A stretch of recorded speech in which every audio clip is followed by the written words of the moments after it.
और जयललिता ने तमिळनाडूच्या मुख्यमंत्री जयललिता यांच्यावर मोठ्या शोकाकुल वातावरणामध्ये अंत्यसंस्कार करण्यात आले। त्यांना अखेरचा निरोप देण्यासाठी लाखोंचा जनसागर आज चेन्नईमध्ये उसळला होता। चेन्नईच्या मरीना बीचवर त्यांच्यावर शासकीय इतमामात अंत्यसंस्कार करण्यात आले। त्यांची अंत्ययात्रा सुरू असताना चेन्नईचे सर्व रस्ते गर्दीने खच्च भरलेले होते।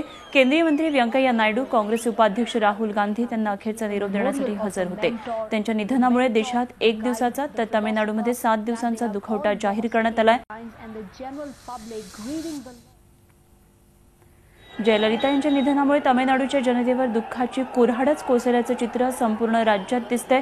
चेन्नईमध्ये मोठा जनसागर उसळला। जयललितांचं अंतिम दर्शन घेण्यासाठी समर्थकांनी मोठी गर्दी केली। तत्पूर्वी गर्दीवर नियंत्रण मिळवणं पोलिसांना अवघड जात होतं। वेळोवेळी सौम्य लाठीचार्ज करावा लागत होता।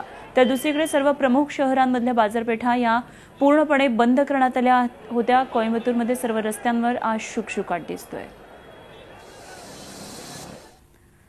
देशातले अनेक दिग्गज चेन्नईमध्ये दाखल झालेले आहेत। पंतप्रधान नरेंद्र मोदी जयललिता यांचं अंतिम दर्शन त्यांनी घेतलं। त्यांच्यासह केंद्रीय मंत्री व्यंकय्या नायडू यांनी जयललिता यांना आदरांजली वाहिली।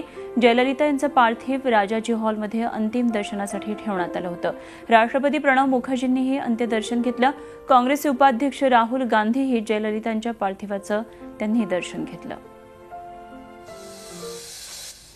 जयललिता यांच्या निधनानंतर देशभरामध्ये 1 दिवसाचा राष्ट्रीय दुखवटा जाहीर करण्यात आलाय। राष्ट्रपती भवनावरचा ध्वज अर्ध्यावर उतरवण्यात आलाय। सर्व राष्ट्रीय इमारतींवरचे ध्वजही अर्ध्यावर उतरवण्यात आलेत। तर तामिळनाडूमध्ये 7 दिवसांचा दुखवटा जाहीर करण्यात आलाय। तामिळनाडूमधल्या सर्व शाळा आणि महाविद्यालयांना 3 दिवसांची सुट्टी जाहीर करण्यात आली आहे। मुख्यमंत्री देवेंद्र फडणवीस यांनी तामिळनाडूच्या मुख्यमंत्री जयललिता यांच्या निधनावर दुःख व्यक्त केलंय। जयललिता यांचं निधन ही दुःखद घटना आहे आणि त्यांच्या निधनानं मोठं राजकीय नुकसान झालं असून तामिळनाडूच्या जनतेच्या दुःखात महाराष्ट्र सोबत आहे अशी प्रतिक्रिया यावेळी मुख्यमंत्र्यांनी दिली।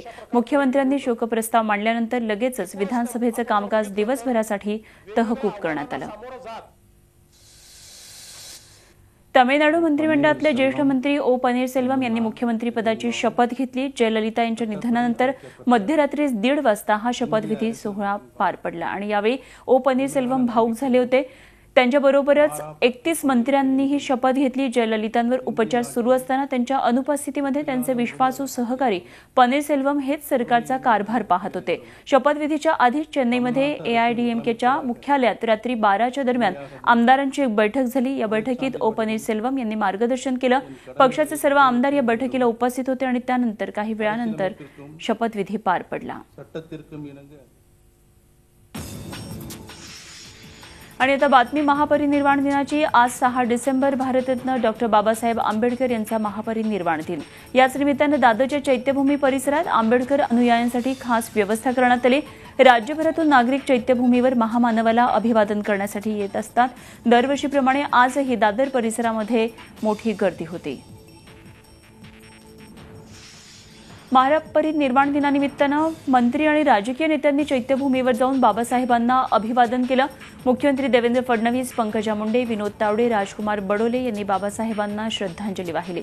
खासदार नरेंद्र जाधव हे देखील यावेळी उपस्थित होते।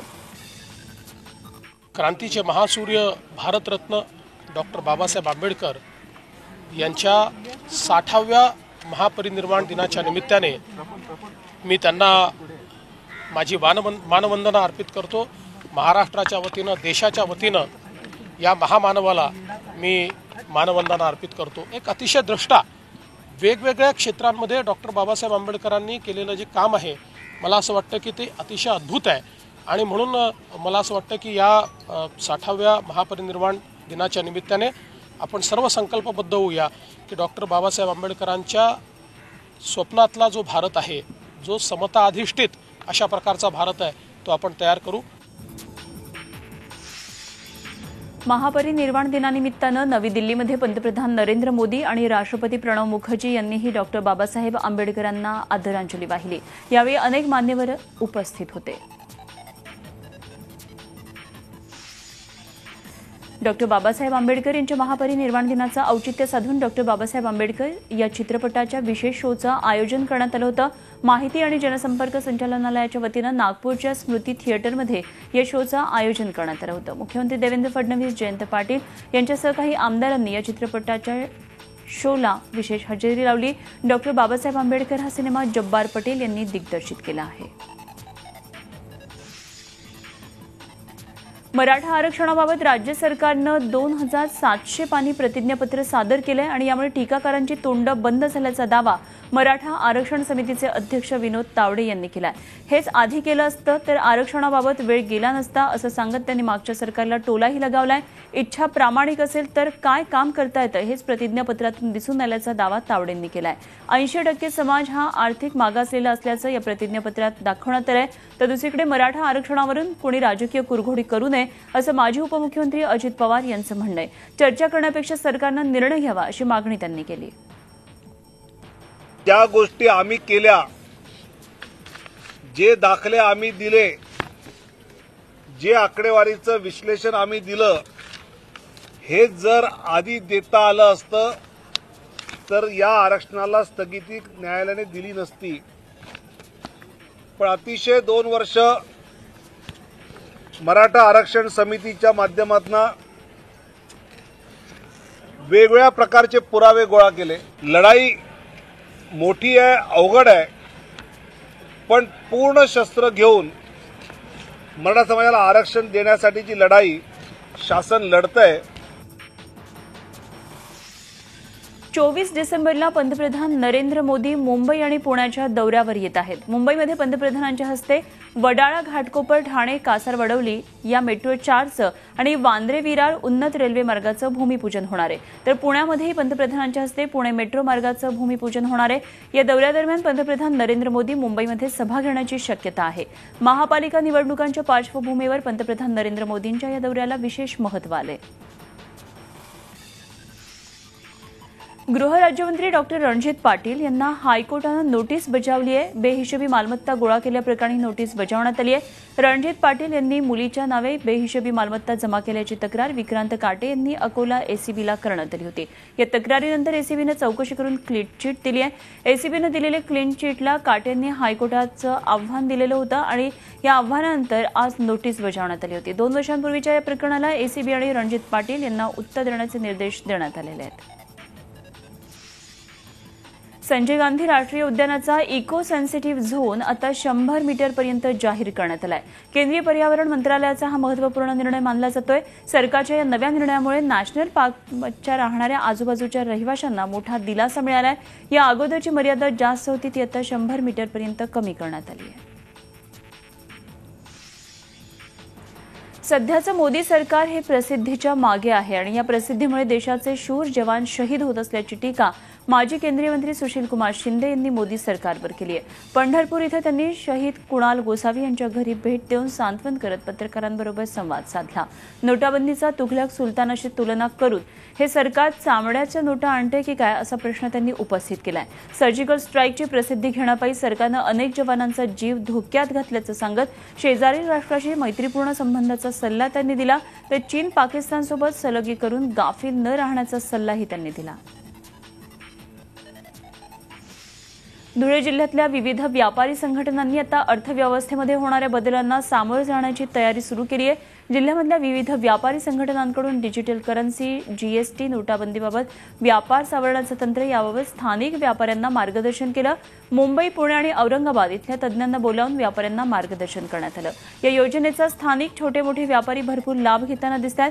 जीएसटीबाबत येणाऱ्या अडचणी, त्यातून बाहेर निघण्याचे मार्ग आणि डिजिटल व्यवहार वाढवण्यावर या चर्चासत्रात भर देण्यात आला आणि विशेष म्हणजे भाजपचं व्यापारी विंग देखील या कामामध्ये सहभागी झाले आहे. पेटीएम सारख्या खासगी ई वॉलेटला टक्कर देण्यासाठी आता राज्य सरकारनं पावलं उचलायला सुरुवात केली आहे. महा वॉलेट नावानं राज्य सरकार ई वॉलेट सुरू करणार आहे. अशी सेवा देणारं महाराष्ट्र हे देशातलं पहिलंच राज्य असेल. विशेष म्हणजे यामधल्या पैशांची जबाबदारी सरकार घेणार आहे. सर्व प्रकारच्या कार्डाद्वारे यामध्ये पैशांचा व्यवहार करता येणार आहे. याबाबत सरकारतर्फे लवकरच घोषणा करण्यात येईल.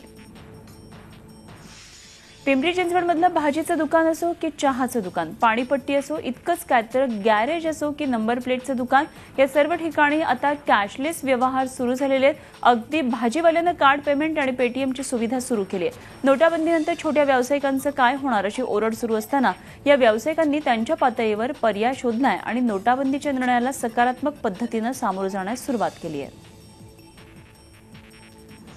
5,000च्या नोटाबंदीनंतर सरकार शहराप्रमाणेच ग्रामीण भागात सुद्धा कॅशलेस प्रणालीवर भर देते, तर ग्रामीण भागात सुद्धा कॅशलेस व्यवहार व्हावेत यासाठी विशेष प्रयत्न करण्यात येतात. या कॅशलेस व्यवहारासाठी औषध विक्रेत्यांनी आता एक पाऊल पुढे टाकलंय. गोंदिया शहरात कॅशलेस व्यवहारासंबंधी कार्यशाळेचं आयोजन करण्यात आलं होतं. तर या कार्यशाळेमध्ये रुग्णांच्या नातेवाईकांना सोप्या पद्धतीनं बिलाची रक्कम साध्या मोबाईलच्या माध्यमातून भरणा करता येईल याबाबतची माहिती देण्यात आली. 500 आणि 1000 रुपयांच्या नोटबंदीच्या केंद्राच्या निर्णयाचं अनेकांनी स्वागत केलं, तर काहींनी मोदींच्या या निर्णयावर टीका सुद्धा केली.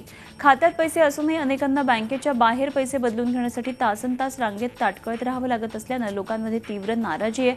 मात्र शेगावच्या एका पाणीपुरीवाल्यानं मोदींच्या निर्णयाला पाठिंबा दर्शवत स्वतःच्या ग्राहकांसाठी पेटीएमची सुविधा उपलब्ध करून दिली. त्यामुळे शेगावात पाणीपुरीवाला सध्या चर्चेत आहे.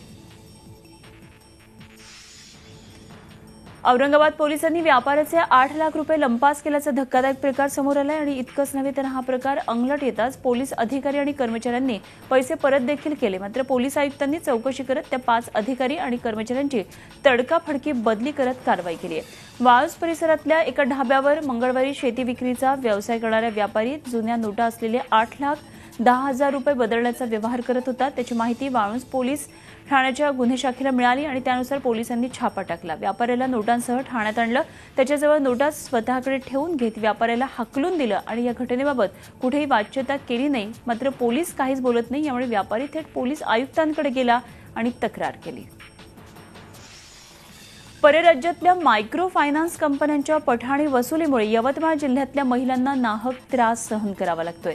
या पठाणी वसुलीमुळे ग्रामीण भागातल्या महिला गाव घर सोडून जातात. त्यामुळे विविध तालुक्यातल्या महिलांनी या पठाणी वसुलीच्या तावडीतून मुक्तता व्हावी यासाठी जिल्हाधिकारी आणि जिल्हा पोलीस अधीक्षक कार्यालयात धडक देऊन याबाबतचं निवेदन दिलं.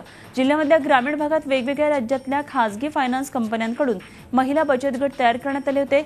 या कंपन्यांकडून महिलांना कर्ज देण्यात आलं. कर्ज देण्यापूर्वी 2 ते 3% व्याज घेण्यात येईल असं सांगण्यात आलं होतं. मात्र आता त्यांच्याकडून 24 ते 25% वसुली केली जाते.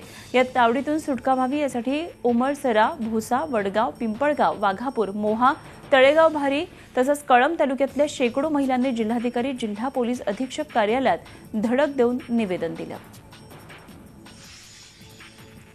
सोमवारपासून आंदोलन करत असलेल्या संगणक शिक्षकांना पांगवण्यासाठी पोलिसांना आज बळाचा वापर करावा लागला. हिवाळी अधिवेशनात आपल्या मागण्यांसाठी पूर्ण राज्यातल्या शाळा शिक्षक कालपासून आंदोलन करतात. शिक्षण मंत्री विनोद तावडे यांनी स्वतः येऊन या आंदोलकांची भेट घ्यावी ही मागणी शिक्षकांनी लावून धरली होती आणि पोलिसांनी लावलेले बॅरिकेड्स यावेळी तोडले. त्यानंतर आक्रमक झालेल्या जमावाला पांगवण्यासाठी पोलिसांनी जमावावर पाण्याचा मारा केला. मनसेतून फक्त नगरसेवकांचा शिवसेनेमध्ये इनकमिंग सुरू नसून त्यात आता मान्यताप्राप्त संघटनांच्या पदाधिकाऱ्यांचाही समावेश झालाय. मनसे महापालिका शिक्षक संघटनेच्या सुमारे 1100 सदस्यांनी आज शिवसेना पक्षप्रमुख उद्धव ठाकरे यांच्या उपस्थितीत पक्षात प्रवेश केला. मातोश्रीवर हा पक्षप्रवेशाचा कार्यक्रम पार पडला. शिवसेनेचे माजी नगरसेवक मंगेश सातमकर यांनी या पक्षप्रवेशासाठी विशेष मेहनत घेतली. मोठ्या संख्येनं सदस्यांनी शिवसेनेत प्रवेश केल्यामुळे मनसेच्या शिक्षक संघटनेला मोठा धक्का बसलाय. मनसेमध्ये शिक्षकांच्या मागण्यांना न्याय मिळत नसल्यामुळे शिवसेनेत प्रवेश करत असल्याची भावना यावेळी प्रवेश केलेल्या सदस्यांनी व्यक्त केली.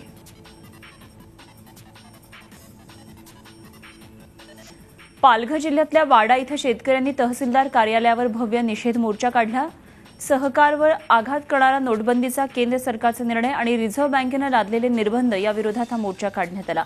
वाडा इथल्या खंडेश्वरी नाका इथं शेतकरी एकवटले होते आणि त्यांनी नोटाबंदीचा जाहीर निषेध केला. या आंदोलनामध्ये हजारो शेतकरी सहभागी झाले होते. सहकारी बँकांमध्ये जुन्या नोटा स्वीकारल्या जात नसल्यानं शेतकरी वर्गाची मोठी अडचण झाली आहे. सहकार वाचायला हवा अशी मागणी यावेळी शेतकऱ्यांनी केली.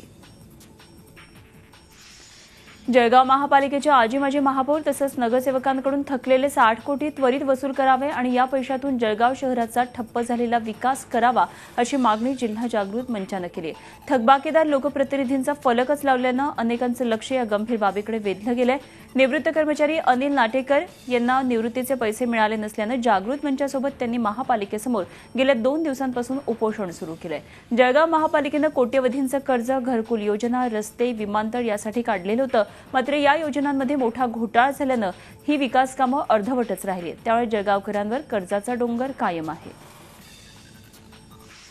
नागपूरच्या युवा ग्रुपनं जाणापुरी इथं जाऊन शहीद संभाजी कदम यांच्या कुटुंबियांना 1 लाख रुपयांची आर्थिक मदत केली. मूळचे राजस्थान इथले दानशूर व्यापाऱ्यानिमित्तानं नागपूरमध्ये स्थायिक झाले होते. नांदेड जिल्ह्यातल्या जानापुरी इथं संभाजी कदम नागरोटा इथं झालेल्या दहशतवादी हल्ल्यात शहीद झाल्याची बातमी त्यांना मिळाली होती. शहीद संभाजी कदम यांच्या कुटुंबाला आर्थिक मदत करण्याच्या हेतूनं हे नागपूरचे मित्र थेट जानापुरीत दाखल झाले. 15 जणांच्या या ग्रुपनं 1 लाख रुपयांचा धनादेश शहीद संभाजी कदम यांच्या वडिलांकडे सुपूर्द केला. झी 24 तास रहा एक पाऊल पुढे.